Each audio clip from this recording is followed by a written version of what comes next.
મતદાર યાદીમાં કથિત છબરડાને લઈને વિપક્ષ આક્રમક મૂડમાં છે.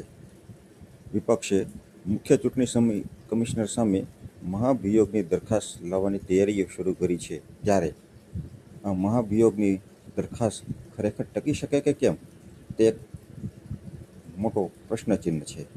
કારણ કે મહાભિયોગની દરખાસ્તને લોકસભા અને રાજ્યસભામાં જે તે ગૃહના અધ્યક્ષે 2/3 બહુમતીથી પસાર કરવી પડે. જો 2/3 બહુમતી પસાર થાય તો જ એ દરખાસ્ત ટકી શકે, અન્યથા એ દરખાસ્ત જે છે એ ઉડી જાય. હવે આપણે લોકસભા અને રાજ્યસભાની સ્થિતિ જોઈએ તો વિપક્ષ પાસે 2/3 બહુમતી નથી લોકસભામાં કે 2/3 બહુમતી નથી રાજ્યસભામાં. આ સ્થિતિમાં આ દરખાસ્ત લાંબી ટકી શકે નહીં તેમ બંધારણીય નિષ્ણાતો જણાવી રહ્યા છે.